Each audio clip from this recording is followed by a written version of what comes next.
Sirajganj ART সেন্টারে উদ্বেগজনক হারে ধরা পড়েছে এইচআইভি পজিটিভ রোগীর সংখ্যা। কর্তৃপক্ষ বলছে আক্রান্তদের মধ্যে অধিকাংশই সমকামী ও ইনজেকটিভ ড্রাগ ব্যবহারকারী। হাসপাতালের এআরটি সেন্টারের তথ্য মতে 2020 সাল থেকে চলতি বছর পর্যন্ত 9টি জেলা থেকে সেবা নিতে আসা 255 জন পজিটিভ রোগী শনাক্ত হয়েছেন, যাদের মধ্যে 26 জনের মৃত্যু হয়েছে। ইউসুফ দাউন রাজুর তথ্য ছবিতে দেখুন প্রতিবেদন। সিরাজগঞ্জ এআরটি সেন্টারে হঠাৎ করে বেড়েছে এইচআইভি এইডস পজিটিভ রোগীর সংখ্যা। উদ্বেগজনক হারে এই সংখ্যা বৃদ্ধি পাওয়ায় শঙ্কায় জেলার স্বাস্থ্য বিভাগ। সিরাজগঞ্জ জেনারেল হাসপাতালের এইচআইভি পজিটিভদের চিকিৎসা কেন্দ্র এআরটি সেন্টারের তথ্য মতে সিরাজগঞ্জ সহ আশেপাশের 9টি জেলা থেকে সেবা নিতে আসা রোগীদের এইচআইভি পজিটিভের সংখ্যা 255 জন। এর মধ্যে বেশিরভাগই সমকামী ও ইনজেকটিভ ড্রাগ ব্যবহারকারী।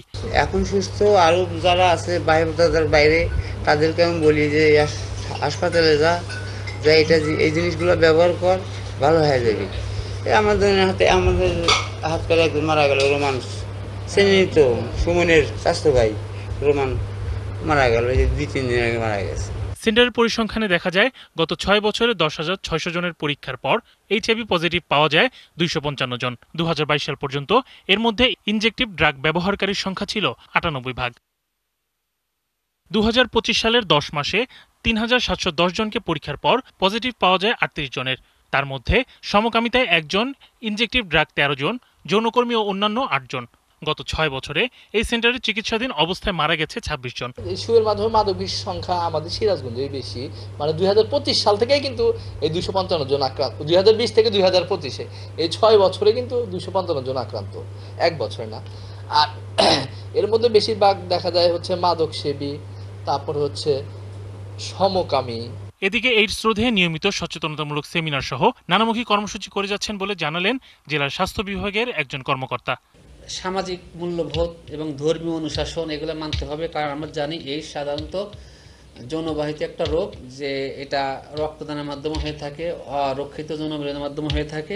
আর জেলা মাদকদ্রব্য নিয়ন্ত্রণ অধিদপ্তরের দাবি, অবৈধ নেশাজাতীয় ইনজেকশন বিক্রির সাথে জড়িতদের আটকে নিয়মিত অভিযানের পাশাপাশি বিভিন্ন পদক্ষেপ নিয়েছেন তারা। সিরাজগঞ্জ জেলায় যতগুলো আমাদের মাদক বা এম্পুল ব্যবসায়ী বা ইনজেকশনের যারা এটা করে তাদের আমরা লিস্ট করতেছি। ইনজেক্টিং যে সকল ড্রাগগুলো আছে সেগুলো আমরা জব্দ করেছি, পাশাপাশি আমরা বেশ কয়েকজন আমরা আসামিকেও জব্দ করেছি। সিরাজগঞ্জ জেলা স্বাস্থ্য অধিদপ্তর বিভিন্ন সচেতনতামূলক কর্মকাণ্ড শুরু করেছেন। আর জেলা মাদকদ্রব্য নিয়ন্ত্রণ অধিদপ্তরের তথ্য মতে গত 2 বছরে বিভিন্ন অভিযানে প্রায় 1900 অ্যাম্পল ইনজেকটিভ ড্রাগ জব্দ করা হয়েছে। শরীফ আজাদ প্রীতম, 71। দর্শক, এই বিষয়ে আরও তথ্য জানাতে আমাদের সাথে যুক্ত হচ্ছেন সহকর্মী ইউসুফ দাওয়ান রাজু।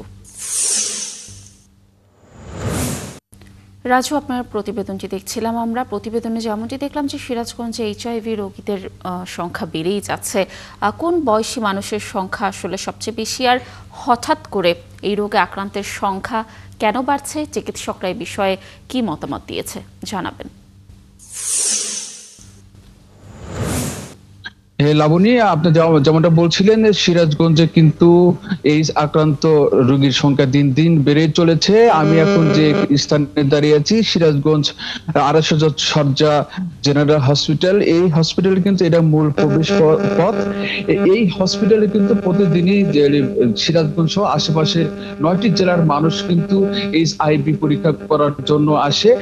এই বছরে কিন্তু প্রায় 3800 মানুষ পরীক্ষা করেছে। তাদের মধ্যে কিন্তু প্রায় 38 জন রোগী শনাক্ত হয়েছে। তবে এই শনাক্তর হার কিন্তু দিন দিন বেড়ে চলছে। স্বাস্থ্য বিভাগ আমাদেরকে যেমনটা জানিয়েছে যে অবৈধভাবে ভারত থেকে আসা বিভিন্ন ইনজেকশন ব্যবহার এবং সমকামী বিষয়, এবং আরেকটা বিষয় জানিয়েছে যে শিক্ষার্থীরা কিন্তু এই মাদক গ্রহণের ফলে কিন্তু এই ঘটনাগুলো প্রায় ঘটছে, এবং এই এইচআইভি আক্রান্ত রোগীদের ব্যাপারে তারা সচেতনতামূলক বিভিন্ন কর্মসূচি পালন করছেন। মানুষ যেন ও স্বাস্থ্যবিধি মেনে চলে, এবং এই এইচআইভি হলে যা আতঙ্কিত হবে তা কিন্তু নয়। এইচআইভি হলে চিকিৎসা নিলে কিন্তু তারা সুস্থ হয়ে যাবে। সিরাজগঞ্জ সিভিল সার্জন বিভাগের পক্ষ থেকে গত সপ্তাহে কিন্তু এই আক্রান্ত রোগীদের নিয়ে কিন্তু দিনব্যাপী কর্মসূচি গ্রহণ করা হয়েছে এবং কর্মসূচির মধ্যে তাদের স্বাস্থ্য সচেতনতা মোটিভেশন সব বিভিন্ন কর্মকাণ্ড আছে।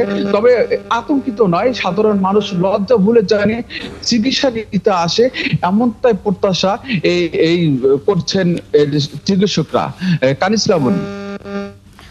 রাজু, ধন্যবাদ আমাদের সাথে যুক্ত থাকার জন্য। নিশ্চয়ই প্রশাসন এবং চিকিৎসকরা যারা রয়েছেন তারা এই বিষয়ে যথাযথ উদ্যোগ নেবে। দর্শক, যুক্ত ছিলেন সিরাজগঞ্জ থেকে সহকর্মী ইউসুফ তাওয়ান রাজু।